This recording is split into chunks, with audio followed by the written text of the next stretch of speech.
All right, ladies and gentlemen, time for a quick segue here because we have an important dignitary in our midst, and it's the right time to be talking about this because women empowerment is the cornerstone of the Modi government and one of its key constituencies, even as India heads into the general elections. In fact, among the very little that did come out of the interim budget presented by Finance Minister Nirmala Sitharaman, one theme that stood out was that to further promote Lakpati Didis. Nari Shakti, ladies and gentlemen. That's the theme for Viksit Bharat to become a reality. Let's take a quick look.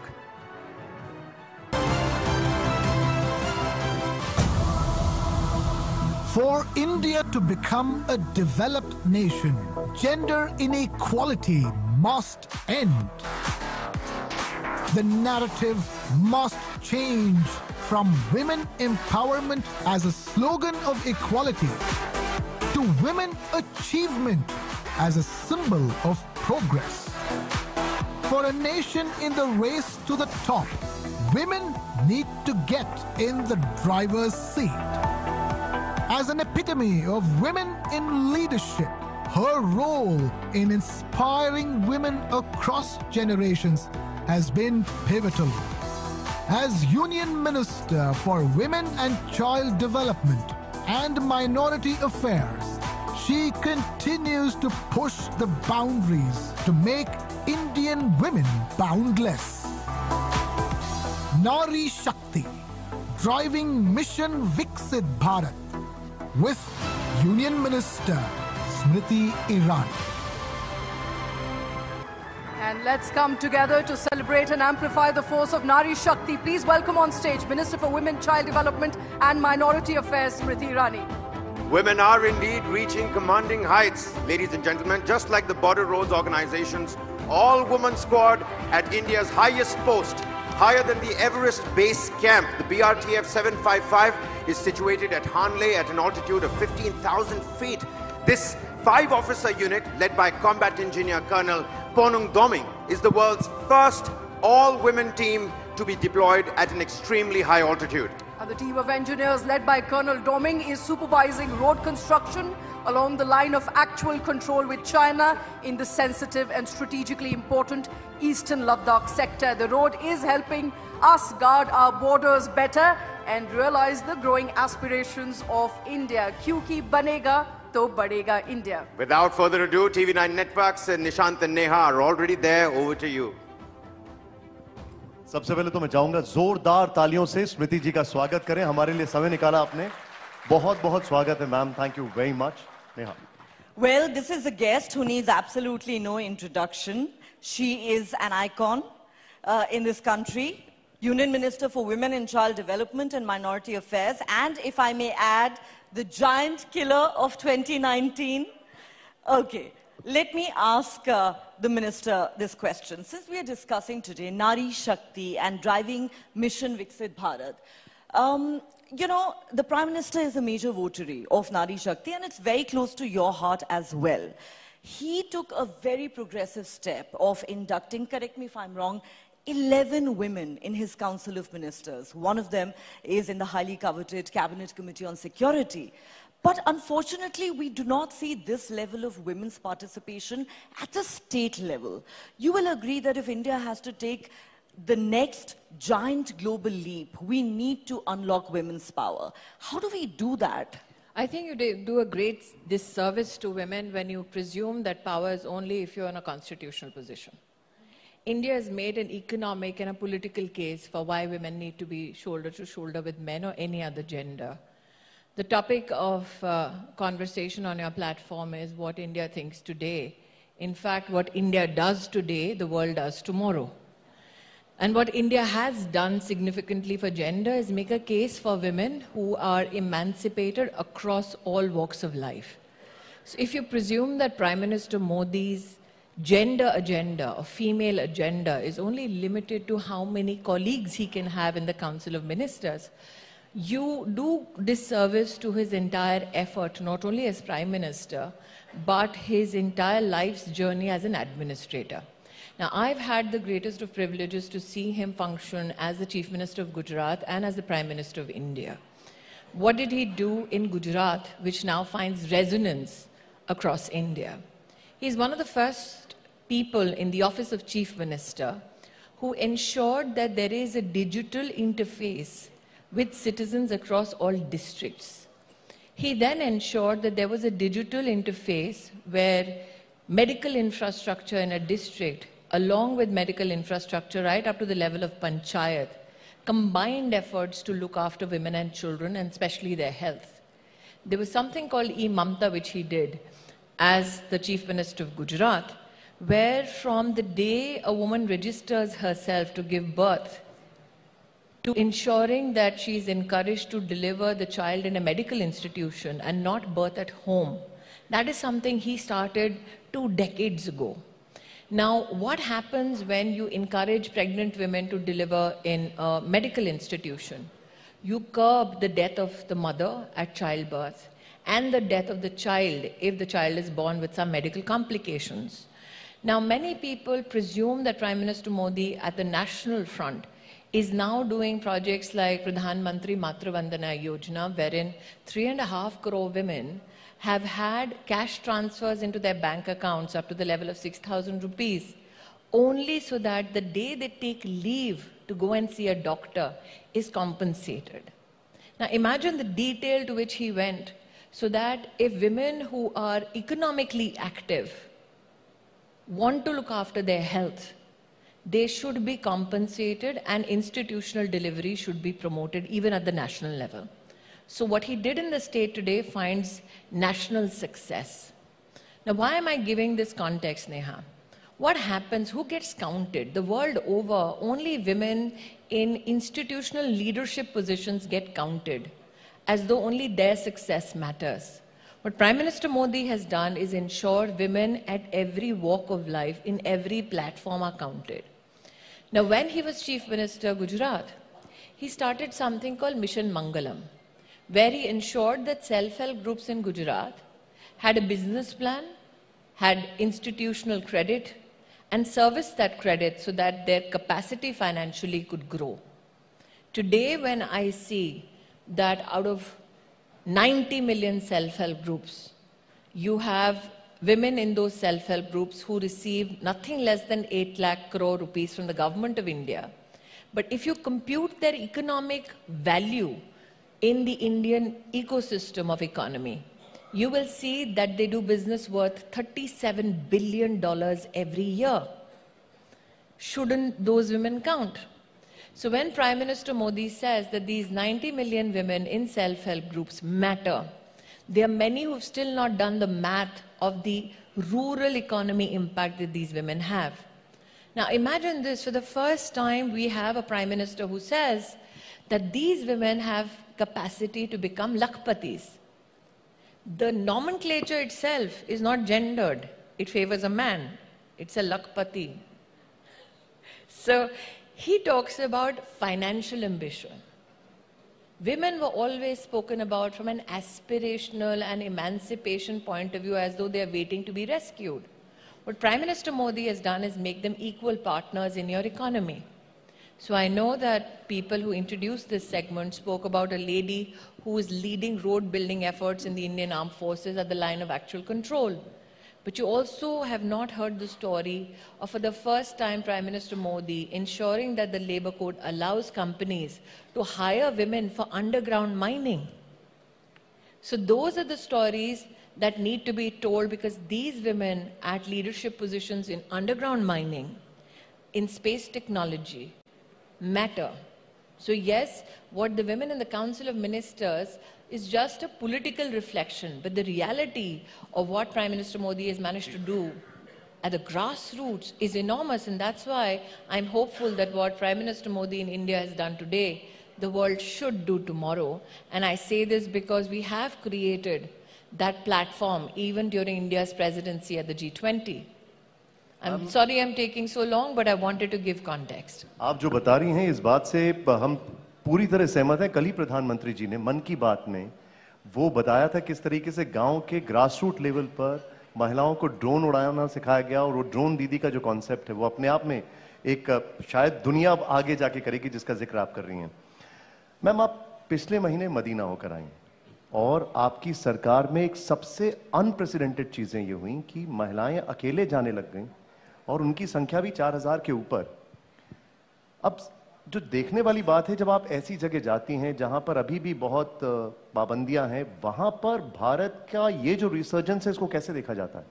देखिए, मेरा Medina में या फिर हज की तैयारियां कैसे हो इसके संदर्भ में उस देश में जाना, प्रधानमंत्री मोदी की स्वीकार्यता जो इस्लामिक नेशंस में है, उसका सबसे बड़ा एक मुझे लगता है प्रतिबिंब है। ये सत्य है कि महिला बिना महरम के अब जा सकती हैं हज के लिए। वो इसलिए भी क्योंकि धर्म में ये अनुमति थी, धर्म में ये पाबंदी नहीं थी। और प्रधानमंत्री मोदी जी ने जब इस निर्णय को करा, तब उन्हें ये ज्ञात था कि जब धर्म पाबंदी नहीं देता तो प्रशासन क्यों पाबंदी और रोड़ा बने। उन्होंने व्यवस्थाएं कुछ ऐसी की। ये 4000 महिलाओं का जाना अपने आप में अद्भुत क्यों है? क्योंकि व्यवस्थाएं बन जाती हैं, लेकिन व्यवस्थाओं का इस्तेमाल जब तक विश्वास ना हो तब तक नहीं किया जाता। तो ये 4300 महिलाएं थी जो अकेले हज के लिए गईं। उनका वहां जाना इस विश्वास को भी दर्शाता है कि आज हिंदुस्तानी चाहे विश्व के किसी भी कोने में क्यों ना हो, वो जानता है कि अगर मुसीबत सरहद पार भी आई तो मोदी है तो मुमकिन है तुम घर लौटोगे ही लौटोगे।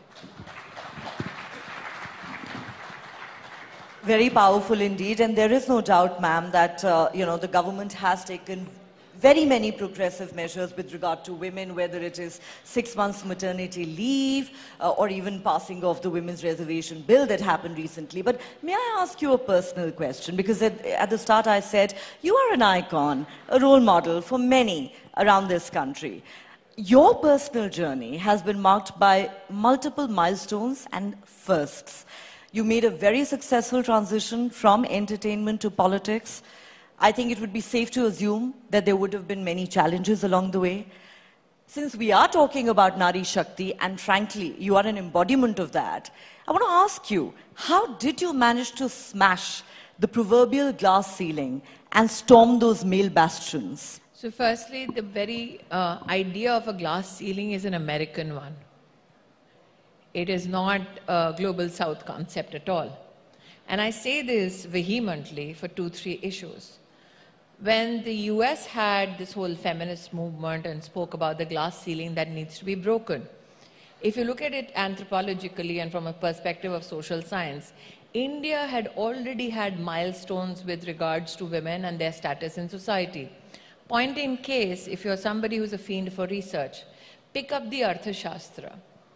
Now, in India, we passed the Prevention of Sexual Harassment at Workplace Bill in the year 2013. But the Arthashastra that was written thousands of years ago, in fact, has a documented evidence of what the administrator or the rulers should do if a woman at work is harassed, and especially by a public official. The challenge is that you never highlighted these aspects, because these aspects never found political value. And that is when Prime Minister Modi speaks about Vikas and Virasat, that these issues become central. You have in your channel somebody who's very erudite, and again, somebody who can give you a historical context of what Bharat is. Mr. Hemant Sharma is there, sitting right on the front seat. He can explain to you, Chandragupta Maurya, his army had women fighting. You are the only nation that can historically evidence that in your fight for independence, you had a female ruler called Lakshmi Bai who went to war on a horse, tied her child to her back, and raised arms against the British. Can you find any woman in battle with her baby tied to her back in any other war of independence anywhere in the world? You won't find it. So when Prime Minister Modi says Virasat bhi, Vikas bhi, that is the one aspect I'd like to highlight. The second thing is that we do a great disservice to women when we keep them confined only to issues of women. We never ask men, what are you doing for men, and you're the embodiment of everything a man should be. We try and put the woman on that pedestal and say, oh, you are great and you are the inspiration. Why do we never have conversations about men being inspirations for other men, as though we are supposed to carry the burden only of our gender? So the only way that you can complement women and their capacities is to ensure that you go beyond the pedestal talk and engage them on issues of why, I still remember budget day and every woman would be asked, "Aapka kitchen kaise impact hua hai?" As though the budget for defense doesn't matter for her. As though the infrastructural output of the government and outcomes does not matter to her. So this is the government that has ensured that even when you look at gender budgeting across the government's outlays, we have seen an increment of 239% in how the government spends money across all sectors, including infrastructure, and then also computes in it the value for women. So I think we have to now shift the conversation, and that's why I think one of the most tectonic shifts in narrative is when Prime Minister says we need to now talk about women-led development. Because for too long we've been saying, "Mahilaon ka vikas kar do," as though, I'm waiting for a handout. So what Prime Minister Modi has done is say that if you want to develop as a nation, you can't afford to leave the women behind. That is a much better conversation. May I ask you a follow-up question? Actually, I'm really glad you talk about how the issue of women's empowerment, women's rights should not be confined to just women. And I'm reminded of what Prime Minister Narendra Modi said a few years ago in his Independence Day speech. लड़कियों को बहुत समझा लिया, लड़कियों को बहुत lecture दे दिया, कहाँ जाती हो, कितने बजे घर आती हो.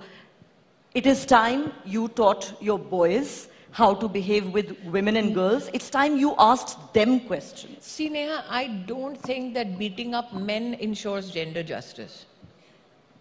I'm of the opinion that when we talk about... But I'm saying this in the context of women's safety. No, the issue is that when there is domestic violence, there has to be somebody in the family who's a woman who knows that the lady is getting beaten up.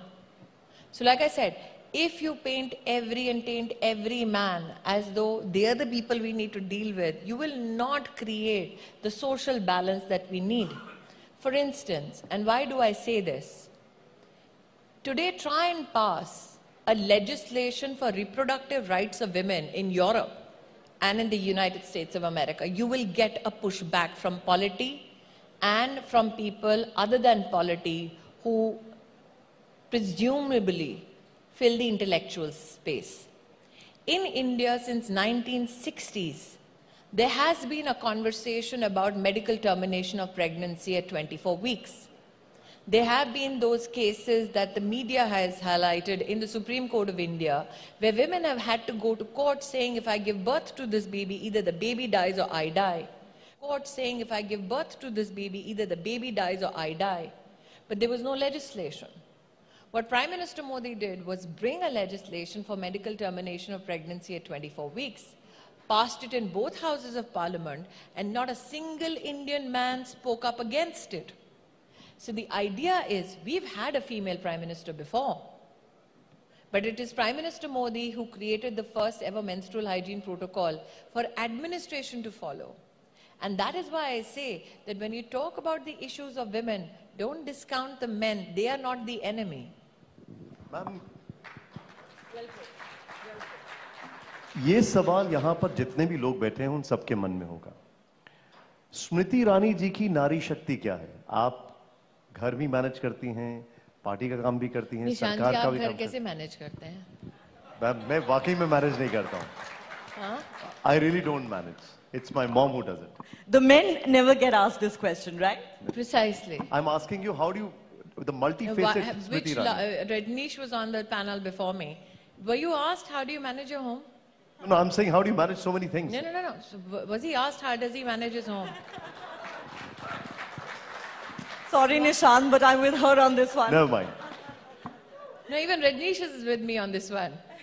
Because he was asked questions purely on fintech. I wonder when will you ask me those questions? Okay, I'm going to ask you. So the issue is that, now, Nishan, why did I pick on this? And why did I say men are not the enemy? It is the psychology which is a challenge.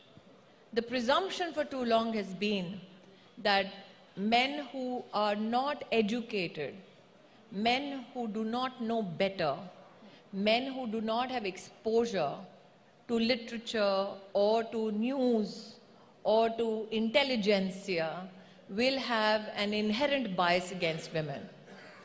We need to recognize that there is an uncalled for but unrecognized bias that we all fight. And that seeps into conversation. And why do I not answer this question is I don't want to precipitate the bias. So if you start asking every man here, who looks after your baby, I will tell you who looks after mine. Ma'am, एक विषय है जो अभी एक data आया SBI का, उसमें लिखा कि अनपेड केयर, जिसको हम होम मेकर्स की भी बात करते हैं, वो भारत की इकोनॉमी में करीब 22 लाख करोड़ रुपए उसका मिनिमम अगर कंट्रीब्यूशन कहा जाए। अगेन मैं आपसे समझना चाहूंगा, what is your take on it? मैं भी समझना चाह रही हूँ कि which part of that house relationship is to be monetized. For instance, when you say that the work of a mother is unpaid for, the work of a wife is unpaid for. So if I am tough on my kids, and we have guests who are internationally, I think today, here amongst us, and that is why I use a vegetable which they may possibly recognize in a conversation. If my kid doesn't want to have broccoli, and I want that kid to have broccoli, does that make me a bad mother and I get paid less? How do you quantify carrying a child for 9 months, looking after that child when the child is not able to walk, talk, feed itself? How do you compensate for bones that are broken just because of childbirth? Is there any economist in the world that can compute that cost to me? Secondly, as a wife, today, if I do not do what my husband desires, am I to be computed monetarily less? So, if you start monetizing relationships, then do you reduce women to just that token that is a service component in your life? And that is what nobody has been able to explain to me. What does a female somebody who just runs a family, as you normally say, what does just running a family mean? How do you compute it? And is my love for my child and my husband for sale? No, it's not. So when we talk about unpaid work for women at home, what do you mean? Nobody's been able to explain it yet. If you talk about women who work in, let's say, their own field for agriculture purposes, then you want to compute what her takeaway may have been if she was a day labor. Would you do the same for the man? So that is why it sounds very fanciful, because everybody in the global north has been trying to do it. But the issue is that what is the crux of our systems in families? It is mutual trust. It is mutual respect. Can you respect somebody that you need to pay to love and care? Very well said, ma'am. Yeah. Very well said. And perhaps it's a problem of mindset more than anything else. The terms housewife, homemaker are often used, I think, in a derogatory fashion, There's not nothing, according the no, respect I that don't women think, deserve no, for the work firstly, they do. I don't think women give a damn about whether you call them a housemaker or some ambitious lady. Women are not driven by those schisms. I genuinely believe that when you try to contextualize such conversation from an economic point of view, you better have something which is a solid economic perspective for policymakers to opine on. The development sector, which is your NGO ecosystem, works on a lot of contexts. But ultimately, for policymakers to make life easier for people, what do you need to do? I'll give you one example. Ayushman Bharat started, right? 10 crore families, 300 million Ayushman Bharat cards given out to citizens. How has it helped women? Now, cancer of the breast is something that not many people in our country spoke about openly. But there was a presumption that this is culturally not permissible as a topic of conversation. If you look at the numbers in Ayushman Bharat, women have personally gotten themselves screened for cancer of the breast and the cervix. 24 crore women. What does that mean? That they knew what the problem was, they knew where to get the help from, all they lacked was the resources. So who are these 24 crore women, the 240 million women who are landing up in medical institutions? So it was not a problem of the mindset ever. Who are these women? They are not from the elite. They are not from the educated Tier 1 cities. These are women who are the poorest of the poor. These are women who also belonged to villages. They walked up to a medical institution and said, this is my card. I need to get myself screened for breast cancer and cancer of the cervix. That's a huge cultural, I think, takeaway from Ayushman Bharat. Yeah. But if you look at numbers financially, and Rajneesh is better at all this than I am, but if you look at the numbers financially, Prime Minister Modi in the past 10 years has taken out 25 crore Indians, 250 million, if I'm right, out of multidimensional poverty. Now, health and the cost of health and out-of-pocket expenses, 130 million people are out of poverty because their health needs were covered by the Prime Minister's flagship scheme. So it is not now only about how do you service women, it is what is the overall budgetary impact on your system? What is the over social impact on your system? And why am I saying this? No other country in the world is running such a complex and such a large medical ecosystem. We are running it. Obamacare ran in a limited fashion, but it did not run in a country of 1.4 billion people. Ayushman is running in a country of 1.4 billion. Right. Another issue, your food grains to the doorstep of 800 million citizens for 2.5 years, that is an administrative miracle which is not happening anywhere in the world. Given our numbers, most certainly. Without disruption. Yeah. So that is why I said, what India does today, the world does tomorrow. The world does tomorrow. But since we're talking about health, I think we need to touch on education as well. Very quickly, two-pronged question for you. Number one, we still have a huge challenge of a high dropout rate amongst girls in schools. Perhaps more needs to be done. Sorry? What are the numbers? Okay, I don't have the data handy right now, but it continues to be a challenge. Because I do, that's why I know that the numbers are curtailed and they've not gone up. They've not gone up. But you'll agree it's a challenge. What more do we need to address it? None of these challenges are topical to India. Two, the numbers of dropouts has decreased. In fact, when Prime Minister Modi took over in 2014, we recognized, and I had the privilege of being Minister Education then, we created the first ever national education policy by going to 2 lakh village education councils, by going to every district, every university, every school parent-teacher organization, by leveraging MyGov, by talking to not only state governments, but every other education minister who has ever served in the history of India, who was alive and who wanted to contribute, every political organization and international partners like UN Women, UNICEF, UNDP. That being said, one of the challenges, especially for women in higher education, today we have close to 263 million kids in K-12. We have around 36 to 38 million kids in higher education. What happens to women who used to not transition from grade 12 onwards to higher education? One of the biggest challenges was that they were not doing, say, things like PhD because they were moving cities either after marriage or for a job.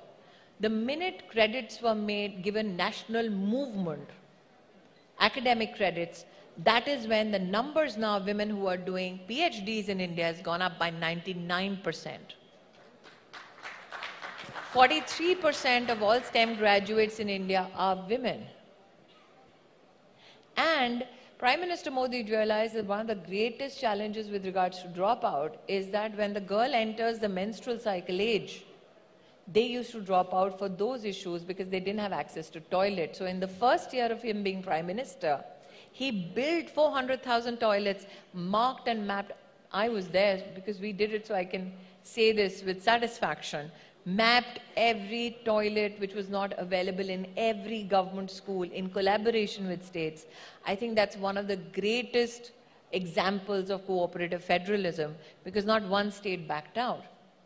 So we know that at every level of engagement, and that is when Prime Minister Modi had the education policy come out, for the first time in the history of independent India, it has a gender inclusion fund that helps fund infrastructure only for education of women and young girls.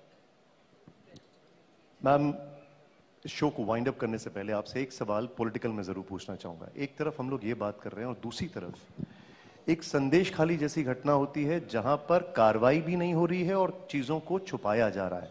उस पर आपका take क्या है ma'am? यहाँ पे क्योंकि आपके अंतर्राष्ट्रीय बहुत सारे मेहमान बैठे हैं, मैं उनके सामने अपने देश के आंतरिक विषयों के ऊपर जो तीखापन आप मेरे लहजे में नॉर्मली देखते हैं, I am very mindful of our international guests and that is why I want to just say this. वहां जो हुआ, और मैं जानबूझकर हिंदी में ही कहूंगी, वहां जो हुआ वो भारतीय तो क्या किसी भी इंसान की सोच के परे है। मैंने ये पश्चिम बंगाल में जब हिंसा हुई थी चुनाव के बाद तब कहा था कि शायद मीडिया में भी इस प्रकार का एहसास है कि अगर भाजपाई है तो उसे मौत के घाट आसानी से उतारा जा सकता है। अगर भाजपा की महिला कार्यकर्ता है उसको उसके घर से उठाकर सामूहिक बलात्कार किया जा सकता है। अगर भाजपा का युवा मोर्चा का कोई कार्यकर्ता है तो उसे गांव में खुले खेत में पेड़ से रस्सी से टांग कर मारा जा सकता है। अगर भाजपा का कोई वरिष्ठ कार्यकर्ता है तो उसके घर को आग लगाई जा सकती है। एज दो चूंकि हम भाजपा से हैं इसलिए पश्चिम बंगाल में हमें कोई मौत के घाट उतार दे तो किसी को कोई फर्क नहीं पड़ना चाहिए, क्योंकि ये हमारी पॉलिटिकल कॉस्ट है जो हम देते हैं लड़ने के लिए। संदेश खाली में वो हैं जो भाजपाई नहीं है। They came for us first. They are coming for their own now. आप सोच सकते हैं कि जिन लोगों ने ममता जी को वर्षों वर्ष तक सहयोग दिया, सहायता दी, उन औरतों को घरों से उठा उठाकर बलात्कार किया जाता है। क्या ये कोई सोच सकता था कि ममता बंदोपाध्याय को पता ही नहीं है कि हाउस टू हाउस औरतों को उनकी उम्र, उनके धर्म के आधार पर चिन्हित करके उठाया जा रहा था। और इसलिए मैंने कहा they came for us first, they are coming for you now. और निशान जी, स्तब्ध करने वाली बात यह है, राजनीति अपनी तरफ, कांग्रेस के कार्यकर्ताओं की भी हत्या हुई। कांग्रेस के लोग भी वहां जाकर बात करना चाहते हैं, लेकिन वो शहजादे जो अभी भी राजनीति के भूल भुलैया में खुद को खोज रहे हैं, उनके पास इस विषय के लिए एक शब्द नहीं है। Okay, ma'am, I know this is a very, very serious subject, but since we're I'm running not out of... deliberately speaking on this subject in English because we have international guests, and I'm very mindful that in front of international guests, I will not talk about domestic political agendas. We appreciate that. But can I just ask you a question in a lighter vein, since we are wrapping up this conversation? Sure. You recently posted a picture of your father with the Prime Minister, and the caption read, "When the boss meets the father and you pray, they don't exchange complaints about you. Parent-teacher meeting चल रही है." तो मैं आपसे ये पूछना चाहती हूँ कि वो पेरेंट टीचर मीटिंग कैसी रही? टीचर ने पेरेंट को रिपोर्ट कार्ड कैसी दी? My father is habituated to me getting him in trouble. I still remember as a kid, between my parents, they used to do a coin toss to say, आज स्मृति की report card लेने कौन जाएगा? I think this is the first time that my father was happy to be in attendance to meet with my teacher. The fact that you can even be a student in Prime Minister Modi's class is a great privilege, Neha. I'm 47 years of age, and I have lived to witness history and a legend at work myself. I have witnessed a lowest flight fares. Smriti Irani. Thank you for the conversation. Thank you, ma'am. It's been lovely talking to you. Thank you so much, ma'am. Thank you so much, Neha. Ram Lalla Virajman. I've been a part of history, and I've been with a legend who has made history. What more? Even if the fact pass hai ki fail hai nahi pata, report card pe Modi ka sign hai, wahi us report card ko amulya bana. We are sure it's an A grade. We are pretty sure of that. Ladies and gentlemen, a big round of applause for the one and only Miss Smriti Irani. Thank you for the conversation. Thank you, ma'am. It's been lovely talking to you. Thank you so much.